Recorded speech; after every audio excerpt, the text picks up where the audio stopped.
Hello,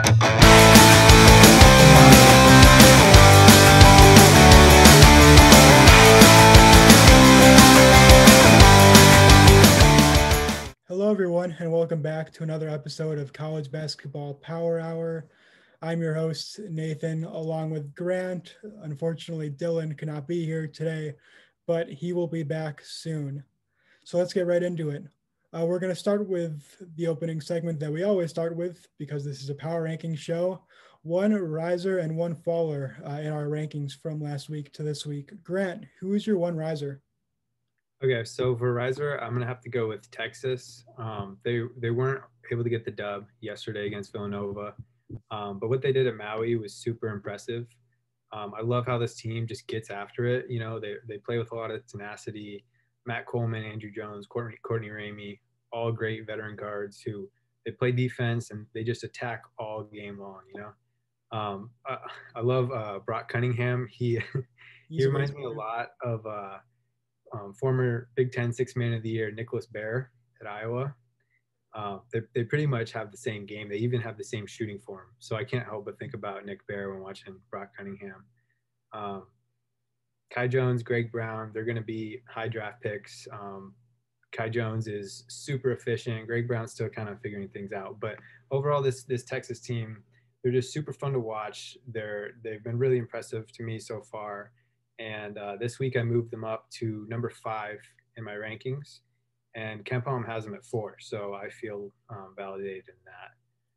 Yeah. And, they were my riser for the week.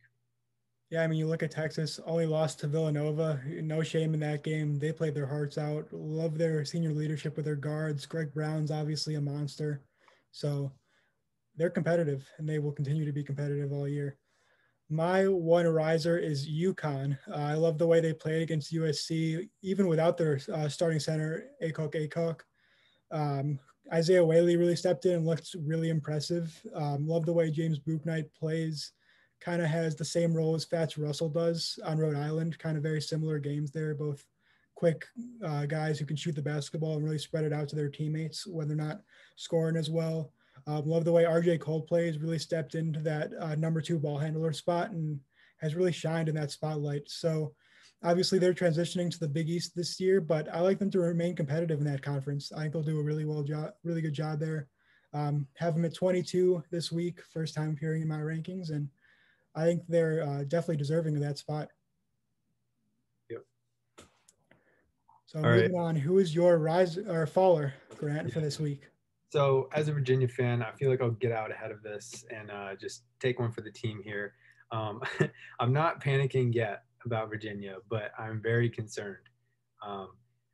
Because okay, so first off, the loss to San Francisco over Thanksgiving, that was, I mean, the formula to beat Virginia is to make threes, and that's what San Francisco did. They finished like 6 out of their last 7 from 3. And, you know, sometimes it just happens like that and you lose. But against Kent State this past Friday, just Virginia, we did not look good. I mean, the team should not be struggling like this with Kihei Clark, Sam Hauser, and Jay Huff on the team. Like, they should be able to, against teams like Kent State, to get whatever they want. And so I moved Virginia down to 24 in my rankings, although I wasn't like that high on them to begin with. I had them at 11 preseason. I think I had them at 12 last week. I thought this team was going to be a lot different from last year when we had like 258th best offense in the country and couldn't do anything, but they're still struggling so far. So not panicking, but I am concerned with Virginia, and they are my follow this week. Yeah, I mean, you guys bring in a player like Sam Hauser, who should be able to score pretty much in any way, shape, or form. And you still have Kihei Clark running the show and doing all that. I still like Virginia. I'm not giving up on them yet either. I have them at 17 in my power rankings, but they are definitely slowly losing my confidence in them for sure. Yeah, definitely. My follower this week is Oregon. I just didn't like the way they played in their first game against Missouri. And also, even though they got the win against Seton Hall, didn't look that impressive doing that and still had LJ Figueroa to be available during that game. So that might have helped a little bit. I just don't know how deep they are at the guard position right now. I think the loss of Peyton Pritchard is hurting them a lot more than people thought it would. Obviously, they don't really have a true point guard in there just yet. So we'll see how it plays out. Obviously, Omarui and Chris Duarte are solid scorers, who we'll talk about later. But I'm just worried about their depth right now. Hopefully, they can kind of get back into form because Dana Altman's a good coach. So I like to see them succeed. Yeah. And Will Richardson just broke his wrist, didn't he? Yeah. So we'll see how long he's out for. But Yeah, unfortunately. hopefully, he can step back in there and they can make a run because the Pac 12 seems pretty wide open right now. So going on to our next segment for most impressive team and player of the week. We saw a lot of basketball, a lot of top 25 teams in action. Grant, who was your most impressive team this week? My most impressive team is Baylor. It's unfortunate that the Gonzaga game got canceled. I think it was going to be an incredible game, but what they showed against Illinois was just like the ability to just take over. Like in the second half, they went on that big run. If I don't know the exact numbers on it, but it was just like dunks and setback 3-pointers, and they were just completely took over the game. And Illinois just kind of like you just knew that it was over at that point. There's still like 10 minutes left. Their guard depth is incredible. I mean, Jared Butler, Davion Mitchell, Maceo Teague, and Adam Flagler. You can't beat that. A guy like Matthew Mayer, love that dude. And their bigs I mean, their bigs don't have to be much. They just kind of have to play defense, rebound. They don't really have to do much scoring, which is good. But Baylor, it's a clear top two between Gonzaga and Baylor and then the rest of the country. Yeah, and sure. Baylor just looks super impressive against Illinois. Yeah, just imagine if they had Freddie Gillespie again this year. It'd be scary. Yeah. Or even if Clark came back and didn't retire. Yeah, if Tristan Clark didn't have the knee issues. Yeah, either of those would have been a huge help against Gonzaga. But I'd love to see them play. So hopefully they can try to reschedule that at some point this season because that would be an awesome matchup for sure. My most impressive team this week is Houston. They just looked the part, beating South Carolina without two out of their three really big rotation players with Sasser and Caleb Mills out. Quentin Grimes looking very impressive. He's on my mind to make an All-American team this year for sure. And I just love what they can do. I have them slotting in at the number 4 spot this week, and I love the way they play. I think they'll win the American Conference, and it probably won't even be that close because UConn's out of it this year. So they can definitely make some noise come March for sure. Definitely. So Grant, who is your most impressive player for this week? For most impressive player, I'm going to go with Eugene Omarui from Oregon. He's a transfer from Rutgers. He sat out last year. 6'6" wing. He's only played 2 games so far, but he's averaging 26.5 points, 40% from 3. He can really just do anything that he wants. He can get inside. He can shoot it from deep. You expect him to keep producing at a high level throughout the season because I think Oregon needs it. But based on what he was at Rutgers and what he is now, like that was a huge jump after 1 year sitting out. So just really impressed by Eugene Omarui at Oregon. Yeah, he was definitely fun to watch. I watched both their games pretty closely because I wanted to see how the Ducks played, and I didn't expect him to play like that. I remember he was really solid at Rutgers, but didn't know he could score, and he's really extended his range that he can shoot from. I saw him making some outside shots, looking really good. So I'm very impressed with him. My most impressive player this week kind of revitalized himself in the mix of the Big Ten with his performances against Duke and against Detroit. Rocket Watts, 2 20-point scoring games, just looked really good. I know he had flashes last year and didn't get as much playing time behind Cassius Winston when they had him. So I kind of looked for him to take over the starting point guard spot. Has been battling for minutes with Foster Loyer for a little bit, but I think he has all the tools to kind of take over. And Tom Izzo's going to hand him the keys and just see how far he can go with this Michigan State team, who I think is pretty talented. Yeah, it's pretty clear that Rocket Watts is more effective than Foster Loyer at this point. Yeah, so definitely. I'd expect Rocket to take over that starting job permanently. I'd hope so, even though they're a big foe of Wisconsin and Iowa. Yeah. So, but I think that's the right decision objectively for them. So We'll see if Coach Izzo can make some decisions there. Next, we're going to move on to Our first list topic that we've tried out so far, where we are going to list our top 10 scorers in college basketball currently this season, from what we've seen statistically or just even the eye test in games. Grant, who is your number 10 scorer in the country right now? So I just touched on him, but Eugene Omarui. Again, just really liked what I saw in the first two games against Seton Hall, Missouri. Just really taking over for this Oregon team, and he's going to put up big numbers all season long. He's going to have big games all season long. So if you want to see exciting basketball, watch Oregon and Eugene Omarui. Yeah, he's a solid player. Number 10, I've got one of your mid-major guys, AJ Green from Northern Iowa. Love the way he plays, averages a ton of points a game, can shoot the ball really well, drive it, score it, whatever you need to do from him. But he's a flat-out scoring machine for Northern Iowa. They're off to a little bit of a rocky start this year, probably not what fans expected of them through the first couple of games. But if anyone can bounce back, it's him and it's Northern Iowa. So I'll look to see how they play for the rest of the year. Grant, who is your number 9 scorer? Well, first, I just want to say I left AJ off my list because he is kind of injured right now. We don't know how severe the injury is, but he was out their last game and he doesn't really have a return date yet because they're still trying to figure it out. It's a problem with his hips. So if he was healthy, he would definitely be on my list. But unfortunately, I left him out. So number 9 for me is Sandro Mamukelashvili from Seton Hall. That's a name. I love saying it, Mamukelashvili. So Sandro, he's 6'11", but he moves like a wing. He's averaging 21 through 5 games on 39% shooting from deep. Without Miles Powell, he really has had to shoulder the load this year, and he's going to fill up the stat sheet all year long. And he's such a fun player to watch. He's left-handed. I'm left-handed, so I love lefties, and he's my number 9 scorer.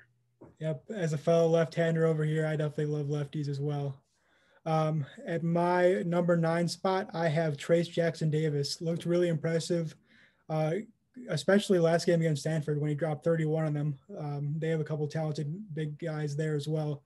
Just looks like an overall stud. I don't know how he compares. He definitely doesn't compare to Luka right now, obviously. So he's not really in the running for Big Ten Player of the Year, but I see him definitely making an all-conference team. Looking solid, scoring 26 in the first game too, and just playing well overall. Seems to just be a force in the paint, getting to the line pretty well. A lot of second chance points there, and just love the way he can score. So Grant, who is your number 8? All right, so for number 8, I went a small school here, Antoine Davis from Detroit. So I just want to say, I don't really watch Detroit. I don't think anyone really does. Yeah. But I have watched this guy's YouTube highlights quite a bit because he plays like Trae Young. His career average, he's a junior now. His career average is 25 a game. He just pulls up from anywhere and everywhere. And he's so fun to watch. And he did a couple days ago score 24 against Michigan State. So it's not just the competition he's playing against. He can do it against anyone in the country. So if you get the chance to watch Detroit, do so because he's really fun. Yeah, I personally haven't watched much of Detroit basketball either, but now I'll definitely have to check him out, see what he's all about. At my number 8, I've got my first Gonzaga player on the list, Drew Timme. Like what he brings, averaging, he's gotten 28, 25, and 17 in the first 3 games. Just love the way he plays inside, can extend, has a nice mid-range game as well. Just such a fluid player and really makes this team's offense as efficient as it is. So just love the way he plays. I want to watch more of him throughout the season. Grant, who is your number 7? Number 7, I've got Remy Martin from Arizona State. Remy, he's 6 foot but he loves to get inside. He loves to drive to the hoop, but he still has the green light from deep. He'll pull from anywhere, and he's going to average close to 20 a game in the Pac-12, which is hard to do. I think, everyone was aware of him last year. I think he averaged 19, but this year, Arizona State definitely a team to watch, and he's their leader. So Remy Martin's my number 7 scorer. Yeah, he's solid. I'd like to see him become more efficient. He's probably on my honorable mentions right now, but if he can become more efficient from 3, Just watched him take too many bad shots so far this year. So if he can improve upon that, I think he's definitely capable of being up there near the top. At number 7, I've got somebody that we've already talked about, Eugene Omarui. Just obviously love the way he's improved this year. Looked great in an Oregon uniform. Hopefully he can improve throughout the Pac-12 season. Yep. So Grant, who was your number 6? Number 6, I've got Colby Ross from Pepperdine. I think I touched on Colby in our preseason episode, but this guy's very similar to Remy Martin. He's going to score at or above 20 a game for Pepperdine. He's a senior. He's been doing this for 4 years. If you have the chance to watch Pepperdine, you should, because Colby is just a very entertaining player. Yeah, I watched a little bit of their game against San Diego State. Colby Ross is definitely as good as advertised, so definitely keep an eye out for him. At number 6, I have my second Gonzaga player, Corey Kispert. Talked about him also in our preseason episode as one of my favorites for the Wooden Award, and has definitely looked like it. Just love the way he plays. Such a great basketball player, great IQ, can drive it, finish, score it, and step outside and shoot threes. Just makes this Gonzaga team really. I think he's the difference maker, and he will make their team come March to see if they can really become that number 1 team and get the championship that all their fans have been waiting for, or whether they're going to bust. So hopefully he can keep on this path. I just love the way he plays and really stepped in there when they lost Philip Petrusev. Looked impressive. So going into the top 5, Grant, who is your number 5 scorer in college basketball? At number 5, I have Fats Russell from Rhode Island. So good news. John Rothstein tweeted that Rhode Island is replacing Louisville on Wednesday night. We're supposed to play Louisville for the ACC Challenge. So everyone's going to see him on the big stage here. And he's another Trae Young type player. He's really small, really quick. He can get anywhere on the court, and he can light it up in a moment's notice. He's just a super fun player. Definitely a guy to watch in the A10 for Player of the Year. And yeah, it's going to be a lot of fun. Yeah, here's what I will say. Those Mitchell twins or Mitchell brothers, watch out, because Potter and Reavers are about to eat you up on Wednesday. Mark my words. That's will get his for sure. He's a good player, but you all better watch out down low, because it's not going to be a fun night for you two. And on my list, I have Cameron Thomas coming in number 5 from LSU. Really impressive freshman. Dylan talked about him a couple of podcasts ago. Yeah. Just love the way he plays. He has a little 2-man game with Tread and Watford, both scoring at a pretty high clip. Probably could have put him on here as well. But Cam Thomas just looked so impressive. I think he could lead the SEC in scoring this year as a freshman, which is kind of unheard of unless it's coming from some Kentucky stud. But he's a really good player. Just love his motor. Love how aggressive he is. Grant, who is your number 4? Number 4, I've got Ayo Dosunmu from Illinois. So Ayo this year, he's really showing that he can just do whatever he wants to. Like, he could average 30 if he wanted to. He just doesn't need to. The 3-ball looks really good this year, better than years past, and he's also extremely clutch. I would trust Ayo to basically do anything. Like, if I could pick one point guard in the country, it'd be him or Jalen Suggs, and Cade Cunningham, I guess. But Ayo he can do whatever he wants, and he is my 4th best scorer in the country. Yeah, I also have Ayo at number 4. Just love the way he plays as well. Love his intensity, his confidence, just everything with this guy sparks leadership and someone you want to be at the head of your team. So the Illini are really fortunate to have him. Grant mentioned he could score 30 if he wanted to. That's another thing about him. He's so unselfish, and he gets his passes and just makes everyone around him better. So he could be that pure scorer type, but he wants to show that he's an all-around player, which I think is definitely smart and will bode well for his draft stock come May and June. So Grant, who's your number 3 scorer? So for number 3, I've got someone you already touched on, Drew Timme. I think of Drew Timme as a more nimble Luka Garza. He can take over a game with his post moves just like Luka, but he can also shoot jumpers. He's averaging 23 a game through 3 games. Plays in the top offense in the country, so he's going to fill up the stat sheet. And he can just kind of bully people around in the post. So Drew Timme is my 3rd best scorer in the country. Yeah, At three, I've got Colby Ross from Pepperdine. Dropping 33 on UCLA is a hard thing to do. Very impressive. Just looked so great, averaging over 19 points a game since his sophomore year at Pepperdine. And as I've seen a couple media members pointing out, the WCC could get three bids this year. I think we could see it with Pepperdine getting in there. They've looked good. SDSU and UCLA are tournament caliber teams, and they've played right up with them. So I like the way that they're playing, and hopefully they can keep it going. Going into our top Yep. two. Okay, so for two, I've got a guy who I think really deserves a lot more respect than he's currently getting, and that is Marcus Carr from Minnesota. I, You have him in I, number two? yeah. Yeah. See, I mean, if Luca and Iota Sumu were not in the Big Ten, then Marcus Carr would be the player of the year. Like he's averaging 26 and a half a game, 43.5% from three through 4 games. He gets wherever he wants to. He's kind of kept Minnesota afloat so far this year because as a team they have struggled against lesser opponents, but Marcus Carr has just been lights out, and he's a problem in the Big Ten. If Minnesota was a little bit better, he would be getting a lot more recognition nationally. Yeah. Obviously, I also have Marcus Carr there, which I didn't think anybody else would because I thought I was the only one noticing it. But I guess good minds think alike in that case. But yeah, I have Marcus Carr there. I didn't expect much of Minnesota this year. I knew they had a couple transfers coming in with Liam Robbins and the guy from Utah coming in as well. So I didn't expect Marcus Carr to play this well. I thought Daniel Oturu was going to end up being a huge loss for them. But Marcus Carr has really picked up the role. Obviously scored, other than his last game, had 35, 28, 26, first 3 games. Those are impressive numbers no matter where you're playing. And he's in the Big Ten. If he keeps this conference play, he can make an All-American team, legitimately. Yeah.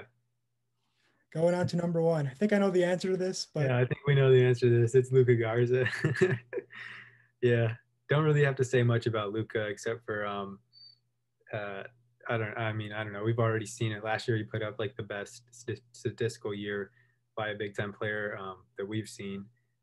So far, I think he's averaging 27 a game in the first half, and then 34 overall. He can name a number and just get it on any night. It's going to be a lot of fun to see him coming up against North Carolina tomorrow. Although it looks like Garrison Brooks might be injured. So I think he said he was playing. I'm not sure. We'll have to look into that. But okay, well, I hope he's playing because Garrison Brooks, one of the best big men in the ACC. So that'll be good. Step up competition wise, better than like Southern and whoever else they played. But yeah, Luka's the easy choice here, number one. Yeah, I mean they've played NC Central, Southern, and Western Illinois right now, but it doesn't matter. You could put out any college out there, and Luka Garza's gonna get his no matter what. No one can guard him. How could you imagine going up against this guy who's 7 feet, quick, can shoot the ball, can finish? What are you supposed to do? I wouldn't know. In the first game against NC Central, he did a little Dirk fadeaway too. Did one leg up, just lean back, and that's scary. That's scary. The only thing that's going to hold him back in the NBA is that he might have to get a little bit stronger when he's playing against that NBA strength. I think he's plenty strong. He's just not very quick, you know. So yeah. Defense is a little bit of a struggle for him. Yeah, if he can get his defense up, he'll be right there. He still tries really hard and he gets a good amount of blocks, but he's just like if you got a quick guard against him, you can get around him. So yeah, but obviously this isn't a defensive segment; it's a scoring segment, and he is obviously the number one scorer in the nation. I don't think if you gave me an argument for anybody else, I'd probably dismiss it right away because it has to be plausible. It has to be Luka. Yep. All right, moving on to our next segment, we're going to go to a conference spotlight. This week we are talking about the SEC, where both of us will list 3 things about the SEC. These can be predictions, thoughts we've seen so far, just anything we noticed about this conference as a whole in their sample size of games that they've played so far. Grant, what are your 3 things about the SEC? Okay, so the first thing, I just feel like we should get it out of the way. Kentucky is in a world of trouble right now. I'm super surprised by this development. I mean, they're just lost the last 3, which, I mean, Richmond, Kansas, good opponents, but Georgia Tech, come on now. Come on, they got to win that. They were preseason number 12 in KenPom, and now they are 37, which is kind of unheard of to drop that far that fast for a team like this with the talent that they have. Um, they're just really struggling with protecting the ball. They're turning it over way too much, and yeah, that's all I really have to say about Kentucky. They need to figure some stuff out quick. Yep. On to your other two thoughts. Oh yeah, sorry. My second thought is Missouri is an impressive. Well, they're off to an impressive 3-0 start after beating Oregon and Wichita. I wasn't very high on Missouri to start the season. I don't know, I just kind of overlooked them, but so far they've looked very good. And then my third thing is my preseason number 9 team, Tennessee. They have yet to play a game, but they play Colorado tomorrow, so I will be hopefully watching that. Maybe not because I have to study for finals. But I'm really excited to see what Tennessee can do. So yeah, so many good games over this last week. We'll touch on that soon, but I'm disappointed that they had to do that scheduling right when kids had finals. Just yeah. My three things. The first one, no offense to SEC fans here, but the conference looks as bad as ever. I just, as far as I've been a college basketball fan for, I just don't remember this conference looking that bad. I mean, Kentucky's always had a solid team. Tennessee's a little bit better than expected, but Auburn's having a down year. Florida looks Georgia's not that good. LSU's Alabama's okay, but there's no teams that I see making that much noise, which brings me to my second point. I don't think any teams are making it past the Sweet 16 in this conference. I know that's pretty bold because a lot of people like Tennessee. Kentucky's still usually in the mix of things at the end of the year, but they just don't have an impressive team. I mentioned it in the past couple of podcasts about their guard play being their weakness. And if they don't have any way of improving that, they're not going to make it far in March. I don't know if Devin Askew is the answer. This is my plea to you, Devin Askew. Please start to play better. I know you can do it. I know you're capable of it. You were ranked highly as coming in as a recruit, so you can do it. I've seen your highlights in high school. You have the ability to dominate, so go out and show it. And my third thought, I think Tennessee is going to run away with this conference and end up winning it by more than 2 games. I love the way they played, or they've played last year, bringing a lot of experience back. A lot of people have high expectations for them, and I do as well. And I just don't see anybody in this conference competing with them. Florida would probably be my pick right now to finish second place in that conference because Scotty Lewis and company have looked okay. Keontae Johnson has looked solid again. We'll see if he can make a run for SEC Player of the Year, but I really don't like anybody else in this conference. No offense to those SEC fans out there. Yeah, they're all worried about football anyways. Yeah, you guys got it. You guys got a good football season. You guys could get 2 in the playoff, but that's a different story. So this is the college basketball podcast. That's what we're going to focus on here. Now moving on to our next segment that we tried out last week, and we're going to do it again because it can get a little confusing at times being a Badger fan. Obviously, we saw a pretty tough loss to Marquette. People are blaming the refs. People are blaming the shot clock. I'm just blaming the way I saw our team put effort onto the floor. Johnny Davis was our best player this past weekend. That's who I'm going with, actually. Johnny Davis. He is my best player from last week. That's what I'm basing this on. He looked the best. I mean, yeah. Out of the Marquette sample size. If we're going for best player in the season right now, I'm staying with Nate Reavers if we're going season-wide sample size. But from last week, Johnny Davis played the best against Marquette. Everyone else, I'm very disappointed in, honestly, because we should have won that game. Marquette is not a very good team. They lost to Oklahoma State at home, where you could pretty much triple team Cade Cunningham, and they wouldn't have anything else to do. But just really disappointed. Hopefully we can turn it around. So, Grant, who is your best player on the Badgers? Well, I like the Johnny Davis pick because that's what this segment should be. It should just be whoever, whenever. But for that, I mean, I was watching the game. I was tempted to go with Trice, Dimitri Trice, because he did. I mean, I think he, for the most part, played well. But then right at the end there, just that block, like you just can't do that. You know, you gotta stay in front of him. You can't flop like he did. So with that being said, I'm just gonna stick with my pick, Micah Potter. It's still we've only played 4 games, right? Or is it 3? Yeah, 3 games. So it's still a super small sample size. In the long run, I think Micah is going to show himself as the best player on this team. So I'm sticking with Micah for right now. Yeah, actually, correction, we have played 4 games. Forgot about the. Yeah, we've played 4 games, 3-1 right now. Yeah. So yeah, Rhode Island will be a good test for us. And then yeah, that's the only game that we have for this week. So I guess we'll choose from that sample size for next week. But yes, Johnny Davis is my answer from what I saw against Marquette. Could be anybody. I don't even know. Maybe I'll list Trevor Anderson on here next week. We'll see.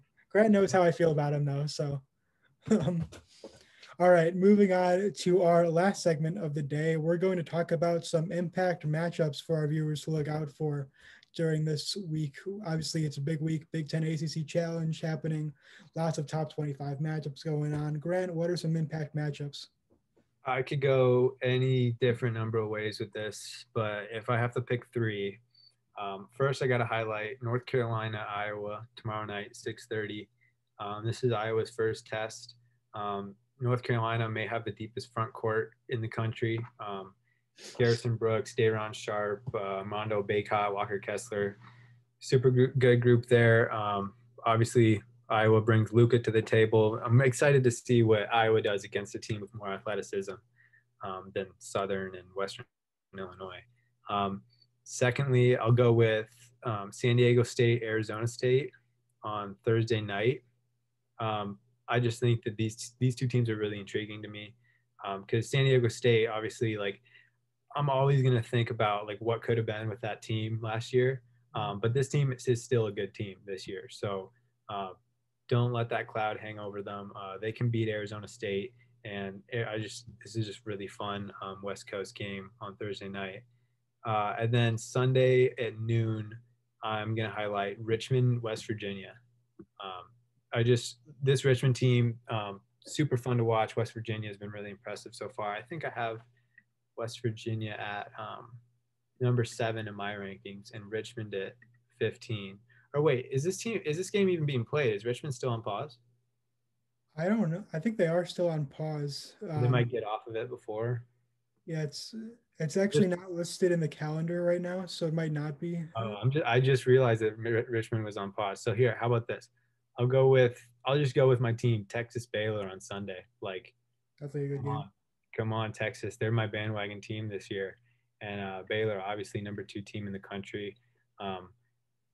That's just a great matchup. It's terrible timing because I have tests like on Tuesday. I have 2 finals on Tuesday. So, but I'm going to have to watch it. So, yeah, Texas Baylor. This week is the week of multitasking, Grant. Time to master that. Yep. So there are 2 teams that I'm really looking out for who have 2 big games this week. Illinois obviously had a tough loss against Baylor last week, but luckily for them, college basketball is a marathon, not a sprint. So they have some redemption games. Tuesday, they see Duke. I'm really excited for that game. Top 10 matchup, according to my rankings. I have Illinois at 7, Duke at 9. So I'm really excited to see that kind of dynamic there. Illinois guards against Jalen Johnson, DJ Stewart, Jeremy Roach, Matthew Hurt. So Duke's definitely got the talent to keep up with him as well. And then Illinois on Saturday, bragging rights game against Mizzou. Mizzou recently moved in at my number 25 spot for the way they played this last week. Unfortunately, Mark Smith left Illinois to go to Missouri and now kind of hurting them for it because he's looking really good. And so is Jeremiah Tillman, who also spurned them in the recruiting process by decommitting when John Gross got fired and going to Missouri. I know the pain. I was an Illinois fan because my dad went there before I went to Wisconsin. So I know the pain of what Illinois fans were going through. So I wish them the best. I really do. Hope they can get 2 wins this year. I predicted this week, I predicted that they would beat Baylor last week. So luckily for you guys, I'm not going to make any predictions about those games. So I'm not wrong again, but I like Illinois a lot still. Then the other team that I'm looking out for this week is Florida State. They've got 2 big matchups as well, playing Indiana on Wednesday and then their rivalry game against Florida on Saturday. Looking forward to both of those games. Excited to see what they can bring to the table. Obviously, they've had a lot of losses, a lot of roster turnover. So we'll see how they can play. Obviously, they've only played 1 game so far because they were on pause for a little bit at the start of the season. So we'll see how that goes. And then the big one on Tuesday, Creighton, Kansas. Excited to see both of these teams play. I watched a lot of Kansas basketball this year. I'd say I'm a little bit more impressed than I thought it would be right now. Didn't look very good in their last game that they played, but I like the way they play. I think Jalen Wilson's an impressive player. So he's definitely stepped up as a freshman.